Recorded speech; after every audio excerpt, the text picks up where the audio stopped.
Gaming এর জগতে আলাদা একটা ভাইব কিন্তু ধরে রেখেছে ROG, রেড ম্যাজিক, নুভিয়া এসব স্মার্টফোন, যেগুলো এক কথায় বাজেট ফ্রেন্ডলি বলা যায় না। ভালো কিছু নিতে হলে অবশ্যই ভালো কিছু দিতে হবে। তবে সে চাহিদাটাই পূরণ করতে যাচ্ছে মিড বাজেটের মধ্যে ইনফিনিক্সের GT30 Pro স্মার্টফোনটি, যেখানে থাকছে গেমিং ট্রিগার, তার সাথে 32GB র্যাম, 1.5 মিলিয়নের কাছাকাছি আন্তঃ স্কোরে তার রেজাল্ট, 108 মেগাপিক্সেলের তার প্রাইমারি ক্যামেরা সেন্সর, সাথে 5500 mAh এর একটি ম্যাসিভ ব্যাটারি তো রয়েছে। অল ওভার মিড রেঞ্জে কি আসলেই পারবে গেমারদের প্রত্যাশিত চাহিদা সে খালি জায়গাটুকু পূরণ করতে? কারণ মিডিয়াটেক ডায়মন্সিটি 8350 আলটিমেটের সাথে আসা স্মার্টফোনটিতে অন্তত স্কোরে অলমোস্ট 1.5 লাখের কাছাকাছি একটা রেজাল্ট পেয়েছি আমরা। পাশাপাশি 4nm বেস্ট অক্টাকোর একটি চিপসেট হওয়ায় যথেষ্ট পাওয়ার এফিসিয়েন্ট ছিল, যাতে তারা জিপিইউ হিসেবে দিয়েছে মালি G615MC6।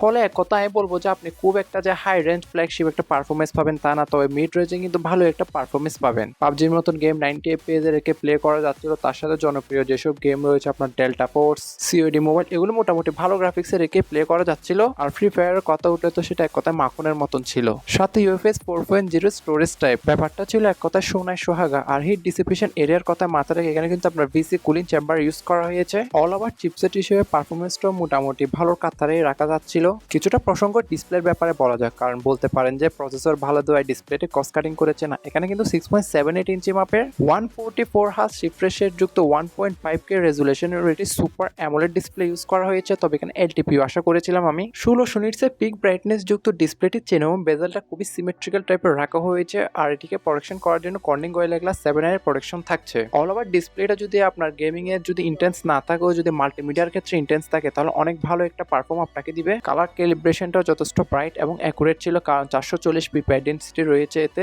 অল ওভার ব্যাটারির প্রসঙ্গ আসলে খুবই আহামরি একটা প্রেসার ক্রিয়েট করছে না। 5200 mAh যুক্ত ব্যাটারিটি মোটামুটি নর্মাল ইউজে একদিনের মতন ব্যাটারি ব্যাকআপ ইজিলি দিয়ে দিবে। তবে এই সময় এসে কিন্তু আমরা সিলিকন কার্বন টেকনোলজির ইউজে কিন্তু এর থেকে বড় বড় ব্যাটারি দেখছি, সেদিক তুলনায় এটা খুব বেশি পিছিয়ে আমি বলবো। তবে হ্যাঁ, এর কিছু কিছু কিন্তু ভেরিয়েন্ট আপনার 5500 mAh ব্যাটারি ইউজ করা হয়েছে, আপনি সেটা মাথা রাখবেন। যেটিকে 0 to 100% চার্জ করার জন্য বক্সে 45 ওয়াটের চার্জিং ব্রিকটাও দেওয়া হয়েছে, সেপারেটলি বাই করতে হবে না। এটা আপনার 10 ওয়াটের রিভার্স ওয়্যারলেস চার্জিংকেও সাপোর্ট করে স্মার্টফোনটি। তো বাংলাদেশে যে প্রাইস পয়েন্টের মধ্যে এটা লঞ্চ হয়েছে, প্রাইস পয়েন্টে কিন্তু আমরা 65 কিংবা 80 ওয়াটের একটি চার্জিং ব্রিক আশা করি। সাথে এটিকে কভার করার জন্য তাই IP64 এর রেটিং, এটাও একটু পিছিয়ে বলবো, কারণ বর্তমানে আমরা যেখানে IP68 দেখতে পাচ্ছি মোটামুটি এর থেকে কম প্রাইস পয়েন্টের স্মার্টফোনগুলোতে। সাথে এটা আপনি ওয়ান হ্যান্ডে ইউজ করে মোটামুটি ভালো একটা কমফোর্ট পাবেন, যেহেতু 8mm থিকনেস এবং 190 গ্রাম ওজন তার করা হয়েছে। তবে থাকছে না কোনো SD কার্ড ব্যবহার করার সুযোগ, যেটি বাজারে আমরা 256GB থেকে শুরু করে 512GB পর্যন্ত ইন্টারনেট স্টোরেজ, ইভেন 8GB থেকে শুরু করে সর্বোচ্চ 12GB পর্যন্ত র্যাম। আর আপনি 12GBটা পারচেস করলে কিন্তু আরো 20GB ভার্চুয়ালি র্যাম এক্সপেন্ডেবল করতে পারবেন, যেটা আমার খুব একটা কাজে লাগবে মনে হয় না আমার। তবে একটাও তুই যেখানে ধরে রেখেছে তারা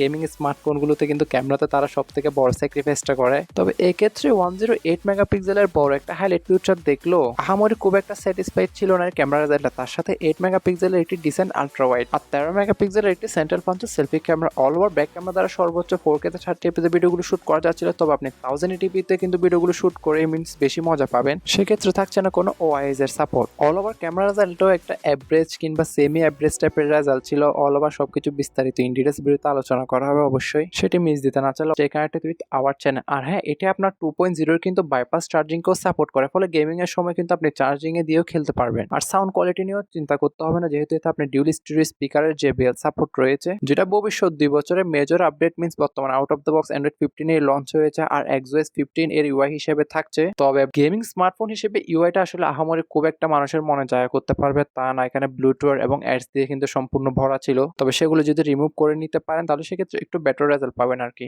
যেটি বর্তমানে আমাদের দেশে অফিসিয়ালি 41,999 টাকার মধ্যে অ্যাভেলেবেল রয়েছে। তবে অল ওভার স্পেসিফিকেশনের তুলনায় প্রাইসটা কিন্তু এখনো অনেক বেশি, যেহেতু নতুন নতুন এসেছে। তবে আমি আশা করি স্মার্টফোনটা যদি আপনার 30 কিংবা 35,000 টাকা প্রাইস পয়েন্টের মধ্যে লঞ্চ হয় কিংবা প্রাইসটা যদি নেমে আসে, তাহলে মোটামুটি গ্রহণযোগ্য তালিকায় রাখা যেতে পারে। আদারওয়াইজ এই প্রাইস পয়েন্টে কিন্তু বাংলাদেশে অফিসিয়াল ভাবে হোক কিংবা আনঅফিসিয়াল ভাবে হোক এর থেকে বেটার ডিল অ্যাভেলেবল রয়েছে। তবে এটা নিয়ে খুব শীঘ্রই ইন ডিটেইলস ভিডিওটা আসতে চলেছে, সেগুলো মিস দিতে না চাইলে অবশ্যই stay connected with our channel. তবে আপনারাও যেহেতু স্বাধীন দেশের স্বাধীন নাগরিক, বাকিটা আপনাদের উপর। স্মার্টফোনটি কেমন লেগেছে কমেন্টে জানাতে ভুলবেন না।